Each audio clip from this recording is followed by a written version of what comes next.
The Trump administration has announced plans to create a force of 30,000 troops in Syria. The main goal is to protect territory held by its mainly Kurdish allies along Syria's border with Turkey and Iraq near the Euphrates River.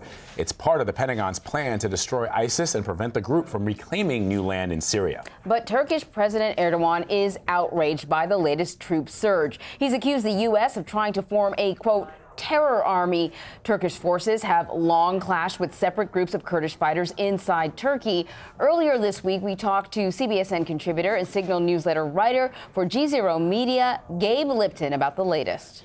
This is some big news out of Turkey. I think, as you guys mentioned, Erdogan is quite angry about this, and we've seen over the last few months sort of fighting between the U.S. and Turkey. There's about 2 or 3 months where both embassies wouldn't allow the other countries to issue visas. Now they've backtracked on that. But the U.S. is doubling down on troops in Syria and training Kurdish forces because it wants to stem the flow of ISIS fighters out of Syria and into neighboring countries as the war in in Syria starts to wind down. So again, this is a really important development, and we're going to sort of see how it plays out. But the big takeaway is that tensions between Turkey and the U.S. are starting to ramp up, and they're going to continue over the next year. So here's the thing. Under the Obama administration, we sort of had a clear sense of what the agenda was with Syria, right? It was to stamp out ISIS and perhaps regime change, get rid of, now I'm having a sort of a Bashar al-Assad, right? Get him out.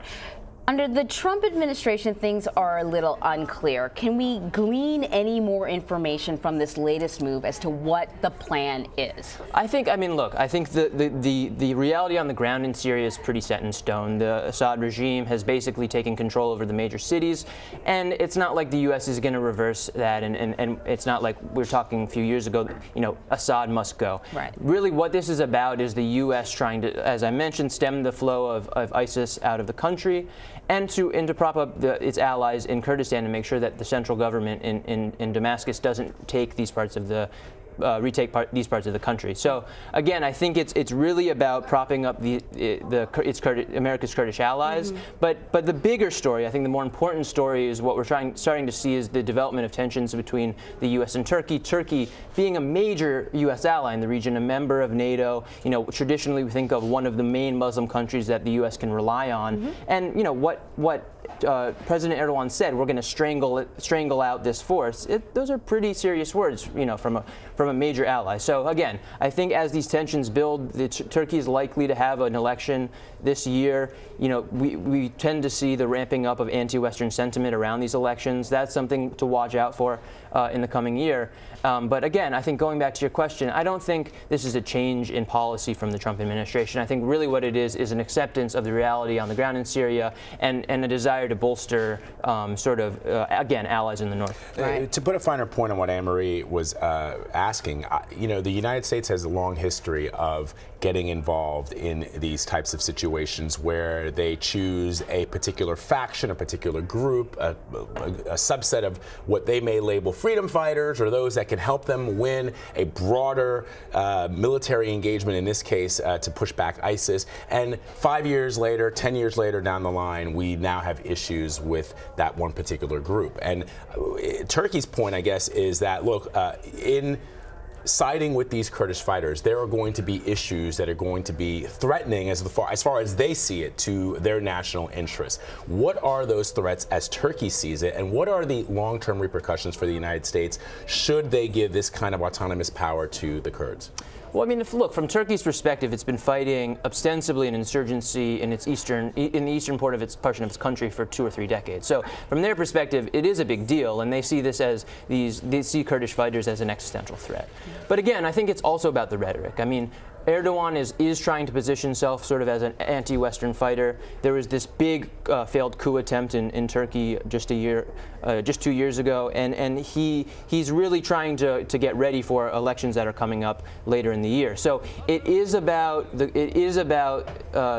propping up these forces. It's about domestic politics in Turkey, but I don't think there's a real threat of Kurdish separatists, for example, blowing back on the U.S. You don't think that they would want sort of their own state, whether it's carved from a portion of Syria, Iraq, or Turkey, that they would say, look, because we've provided assistance to the superpower, we want something in return. They're not doing this because they feel some kind of altruistic notions towards the United States, right? I mean, yes and no. I think you could, over time, see a push for Kurdish independence. We actually have, in the last year, seen a bit more of that. But there are a lot of hurdles to that. I mean, I think the major powers in the region don't want to see it. There's a problem, as you mentioned, with the precedent it would set for other countries that are looking for independence in the region, and I don't think the U.S. would really support that. So there is a danger there, but again, I think this is more about regional tensions building, and especially the tensions between U.S. and Turkey. So, Gabe, let's talk about Germany. There was an election there. Angela Merkel remains the chancellor, but they're still trying to carve out an actual government. And there's talk of a coalition. Can you talk to me a little bit about what the implications might be? Absolutely. So Germany is going right now through what I think is actually probably its worst political crisis in decades. In September, there was an election which returned a result that was where there was no easy math to create a government. So it's now been over 100 days, the longest period since the end of World War II, where there hasn't been an effective German government. Right. Late last week, what we saw is Angela Merkel and the center-left party, the SPD, come to an agreement about forming a government. The SPD saying, look, we're actually willing to do this with you. The SPD now has to take that decision to its party for a vote next Sunday. Now, that vote may come back and say, no, we're not willing to form a government. The SPD members of their party are reluctant because they have sort of played second fiddle to Merkel's party for about a decade now. So there's a lot of reluctance within the center-left party of forming a new government, and it may be that the result we get actually is inconsequential. You need new elections, or you have a minority government. And Germany, this traditional bedrock of stability in Europe, is really proving to be unstable. Right. So it's a really consequential moment in Germany. It looks like there's been a breakthrough, but we have to wait until next Sunday to see if they can work this out, if they can make it work. I'm cautiously optimistic. I think they will, but it remains to be seen. And if they hammer out a coalition, will that give them a strong majority, or you mentioned a minority government? Will they have enough seats to sort of have control? If they do form a coalition government, they will have a majority. Now, it's going to be a weaker majority, and there is discontent within the country about that, and this is part of what led to the inconsequential election in September, about these two major parties. What we saw in the September election is a lot of new parties, a far-right party for the first time come into the German parliament, and again, people are unhappy about sort of this status quo politics. And this is sort of a trend we've seen elsewhere in the West. And it's playing out in Germany in a way we haven't seen and have not expected in a long time. But this is also consequential for Europe, because the French President Emmanuel Macron has put forth a bunch of bold proposals to further integrate Europe. And he really needs, for this to work, a stable, willing government in Berlin. Right. And so this isn't just about Germany, it's about Europe more broadly, and it's about them being able to come to the table with France and say, look, let's work together, let's make Europe work, let's recommit to this project. Gabe Lipton, thank you so much. Guys, it's great to be with you. Thanks so much.